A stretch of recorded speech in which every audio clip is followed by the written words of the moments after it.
Assalamualaikum warahmatullahi wabarakatuh. Berjumpa kembali di Ruang Karya Channel anu bakal nyuk garur para garuhun. Apa kabar pemirsa semuanya?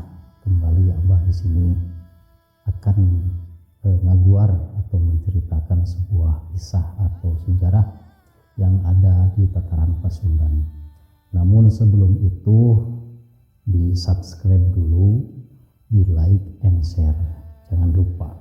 Yang mau ngopi silahkan kopi dulu, yang mau makanan persiapan dulu, karena ini adalah kisah yang sangat menarik untuk disimak, khususnya para pemuda-pemuda yang ada di tataran Sunda, karena ini mengenai sejarah keberadaan atau kelangsungan dari zaman dahulu kala.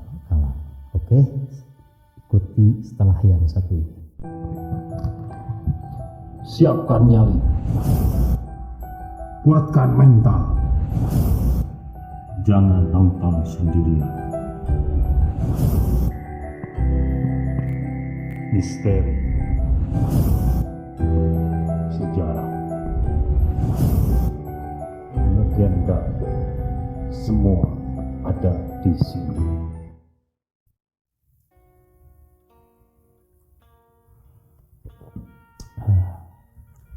Kembali lagi di Ruang Karya Channel. Bicara masalah kembang atau bunga untuk masa sekarang ini adalah kita sering di tiap-tiap rumah banyak yang melihara kembang atau bunga. Ini ada berkaitannya di masa lalu dengan sebuah pohon atau bunga yang dinamakan Hanjuang Sumedang. Karena Hanjuang Sumedang adalah merupakan suatu simbol kejayaan dari para leluhur Sumedang Larang. Awal kisah berasal dari kerajaan Pakuan Pajajaran. Pada masa itu Pakuan Pajajaran yang dipimpin rajanya Sri Maharaja atau Prabu Siliwangi pada masa itu sedang keadaan goncang dan diserang oleh Kesultanan Banten. Beliau mengutus para senopatinya, senopati yang terdiri dari yang dinamakan Kondang Lante.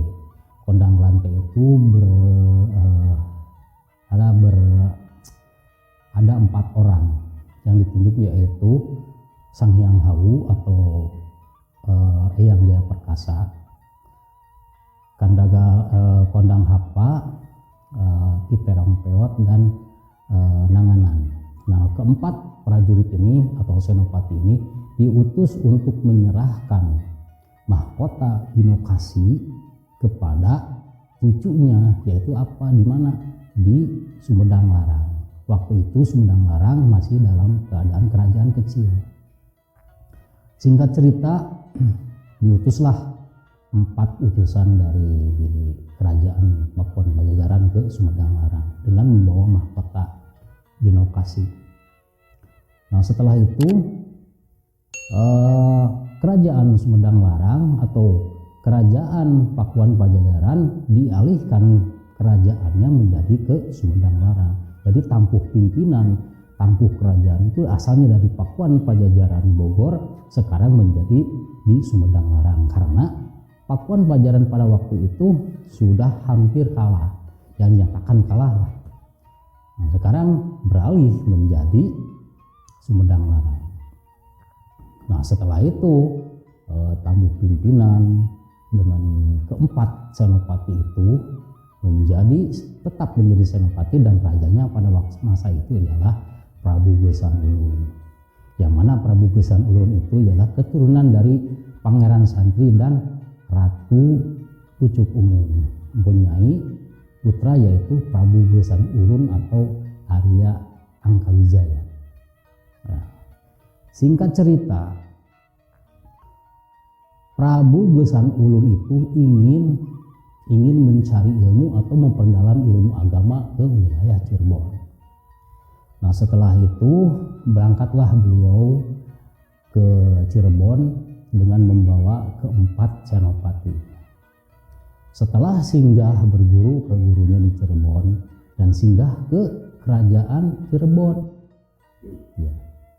Pada masa itu kerajaan Cirebon dipimpin oleh seorang raja masih keturunan Prabu Siliwangi, cicitnya Prabu Siliwangi yang bernama Prabu Giliraya, yang beristrikan Ratu Harisbaya.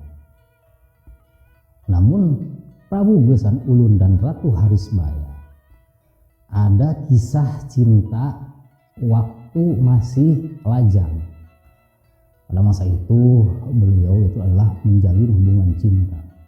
Nah, setelah itu ada pertikaian sehingga Ratu Harisbaya dijodohkan oleh orang tuanya untuk menikah dengan Prabu Giliraya. Nah, setelah kembali lagi ke Prabu Gesan Ulun, waktu beliau singgah di kerajaan Cirebon, Ratu Harisbaya kembali bertemu dengan Prabu Gesan Ulun, di mana Prabu Gesan Ulun itu terkenal dengan ketampanannya dan kecerdasannya. Suatu malam Ratu Harisbaya, karena Prabu Gesan Ulun sedang berzikir di sebuah kayu, Ratu Harisbaya datang ke tempat kayu itu dan berkata, "Aku kakang lamun cek sunda nama kakang abdi bogoh ka anjeun, bawa abdi salira abdi kanggo anjeun. Upami teu dibawa abdi bakal maot kage iloan." Kalau istilah bahasa Sunda, kalau menurut bahasa Indonesia, bawalah aku kemanapun engkau pergi. Kalau aku tidak dibawa oleh engkau, aku akan mati dengan keadaan gila. Otomatis pada masa itu Prabu Gesan Ulun khawatir, bingung harus gimana. Dibawa pasti ada sesuatu, banyak hal yang akan terjadi. Tidak dibawa Ratu Harisbaya akan terjadi sesuatu yang tidak diinginkan. Maka beliau berkumpul dengan para senopati, terutama kepada Senopati Sanghyang Hawu atau Raden Jaya Perkasa. Unjuk berkata Senopati Sanghyang Hawu atau Raden Jaya Perkasa, kalau tidak dibawa akan menjadikan malapetaka, karena kita akan disangka membunuh Ratu Harisbaya, dan dibawa juga kita akan dituduh menculik Ratu Harisbaya. Untuk kemungkinan itu maka bawalah Ratu Harisbaya ke Sumedang. Nah, singkat cerita, dibawalah Ratu Harisbaya ke Sumedang Larang. Malam itu juga Ratu Harisbaya dibawa ke Sumedang. Waktu pagi ribut, gegerlah keraton Cirebon. Semua orang mencari Ratu Harisbaya. Kemana Ratu Harisbaya? Kemana Ratu Harisbaya ini, kemana perginya? Pas tamu-tamu yang dari Sumedang Larang itu tidak ada. Otomatis raja menyangka bahwa itu dibawa oleh Prabu Gesan Ulun. Disiapkanlah para bala tentara dari yang paling jago untuk menyusul rombongan Sanghyang Hawu atau Prabu Gesan Ulun. Singkat cerita, dikumpulkanlah para tentara itu dan menyusul ke Sumedang Larang. Belum sampai ke Sumedang Larang, sudah dijegal oleh 4 para senopati. Semua prajurit-prajurit keraton Cirebon, kerajaan Cirebon, kalah oleh keempat senopati itu. Saking saktinya itu Sanghyang Hawu atau Raden Eyang Jaya Perkasa itu, dibantu oleh ketiga temannya, yaitu Senopati Nanganan, Ki Terong Peot, dan Pondang Hapa. Kalah dan kembali lagi pasukan Cirebon itu mundur, dipukul mundur karena tidak kuat untuk kesaktian oleh para senopati itu. kembali lapor kepada kerajaan bahwa saya kalah oleh keempat patih tersebut. Setelah kembali, dan Prabu Gesan Ulun juga kembali ke kerajaannya dengan membawa Ratu Harisbaya. Nah, setelah berdialog di kerajaan Cirebon, beliau mempersiapkan prajurit dan bala tentara yang paling kuat. Dan satu persatu ditanya, masihkah sanggup kalian untuk menyerang Sumedang Larang? Kata bala tentara itu, sanggup. Singkat cerita, kerajaan Cirebon menyiapkan persiapan-persiapan dengan bala tentara yang dengan kekuatan penuh. Kembali lagi ke kerajaan Sumedang Larang Prabu Gesan Ulun, setelah di situ bingung. Membawa Ratu Harisbaya mau dimanain, sedangkan pada waktu itu Ratu Harisbaya sedang mengandung 2 bulan, mengandung bayi dari Prabu Girilaya dengan umur kandungannya itu 2 bulan. Bingung kan. Nah, setelah itu Prabu Gesan Ulun tidak langsung menikahi Ratu Harisbaya, simpan dulu. Bahkan disimpan dulu di suatu istana yang cukup bagus, tetapi tidak dinikahi dulu.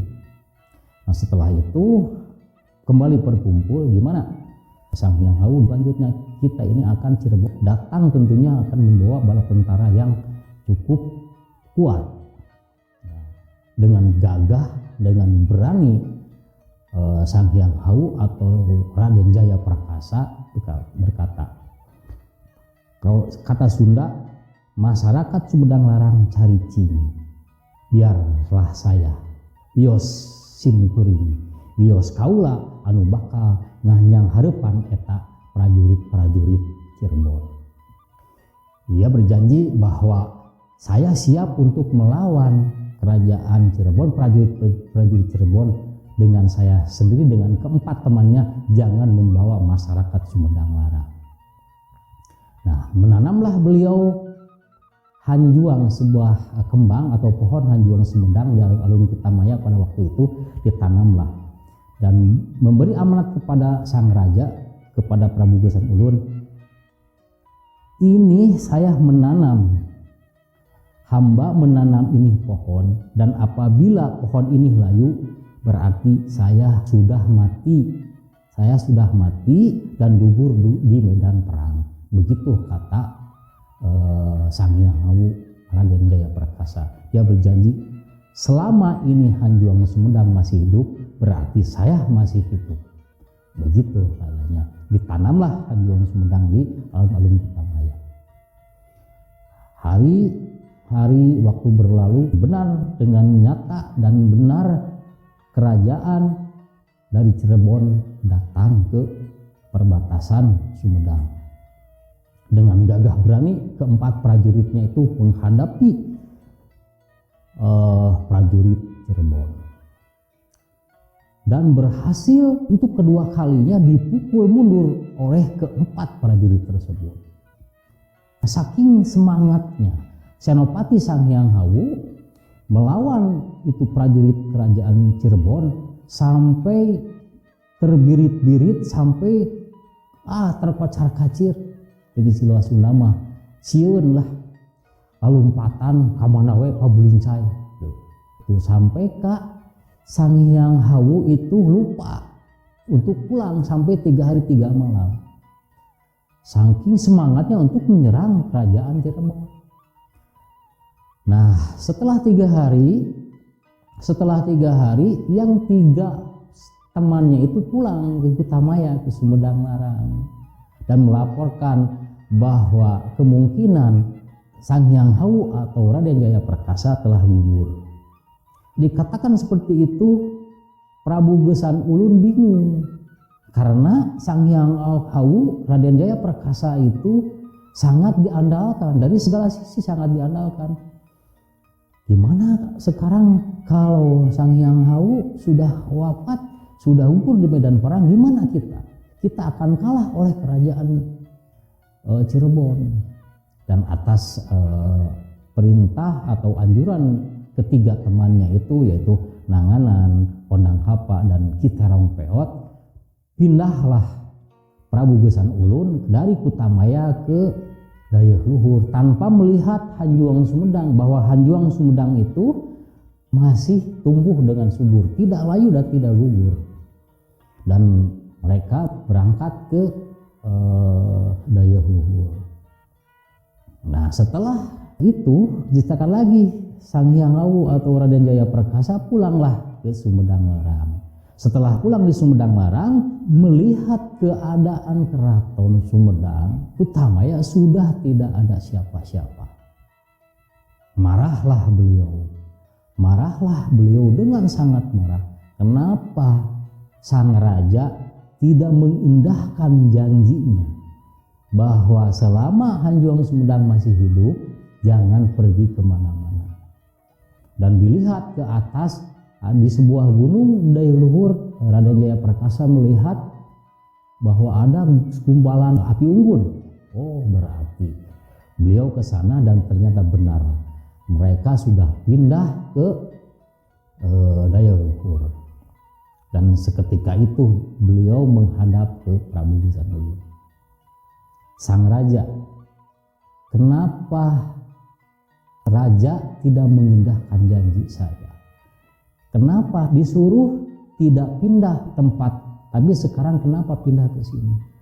Anda tidak mengindahkan saya, tidak menghargai perjuangan saya. Siapa yang menyebutkan saya telah wafat? Dan beliau, Prabu Gesan Ulun, mengatakan bahwa yang Anda meninggal, Anda wafat itu karena Senopati Nanganan, dan dilemparlah Senopati Nanganan dan dibunuh seketika, ketiga-tiganya Ki Tirempeot dan Kondang Hap oleh Jaya Perkasa. Dan terjadilah sumpah pada waktu itu, anak cucu saya dilarang mengabdi ke pemerintahan. Nah, sampai saat ini, sampai sekarang, kalau untuk berziarah ke Dayeuh Luhur tidak diperbolehkan memakai batik. Itulah silsilah Sumedang Larang. Sampai sekarang para peziarah dilarang untuk memakai batik. Dan setelah itu gimana? Dia Muncik Sunama nyimpen tetekan, nyimpen tongkat bahwa di sini tempat saya. Dan sampai sekarang wallahu alam Raden Jaya Perkasa masih hidup atau tidak, karena makamnya juga tidak ada yang mengetahui, karena di situ di Dayeuh Luhur hanya tetekan atau tongkat. Setelah dan menghilang telan bumi, tidak ada kabar berita, wallahu a'lam. Nah, setelah itu, setelah Raden Jaya Perkasa tidak ada, di Cirebon itu mengirim surat ke Raja Mataram, dan datanglah surat itu. Prabu Gesan Ulun harus membayar talak dengan memberikan sebagian wilayahnya kepada kerajaan Cirebon. Nah, pada saat itu sindang kasihlah yang diberikan kepada Raja Cirebon sebagai pembayar talaknya. Kalau sindang kasih sekarang adalah Majalengka, kalau nggak salah. Majalengka itu adalah dulunya tuh wilayah Sumedang Larang. Nah, sekarang dikasih untuk membayar talak dari Prabu Gesan, untuk membayar talak dan ditukar dengan Ratu Harismaya. Nah, setelah lahir barulah Ratu Harismaya dinikah oleh Prabu Gesan Ulun menjadikan istri yang kedua. Dan Cirebon, Sumedang Larang menjadi damai karena masih saudara, keturunan Prabu Siliwangi. Prabu Gesan Ulun ke Prabu Girilaya itu adalah masih paman. Nah, itulah sekelumit tentang kisah-kisah Raden Jaya Perkasa atau Sang Hyang Awu dan keberlangsungan Prabu Gesan Ulun dan Ratu Harismaya. Itulah kira-kira, mungkin ini kurang lebihnya seperti itu. Benar atau tidaknya itulah terserah kepada Anda. Ini mah referensi dari yang Abah ketahui dari cerita-cerita dulu dan dari Babad Sumedang Larang. Oke, tetaplah bersama Ruang Karya Channel. Apabila ada sesuatu yang janggal atau tidak berkenan, silahkan tulis di komen di bawah ini. Dan apapun ada kesalahan apapun itu mah asli kesalahan Abah pribadi. Yang namanya sejarah ada benar atau tidaknya, karena yang tertulis dan tidak tertulis itulah sejarah. Oke, itu saja untuk pertemuan kali ini atau sejarah kali ini. Mudah-mudahan ada manfaatnya. Oke, wabillahi taufiq walhidayah. Wassalamualaikum warahmatullahi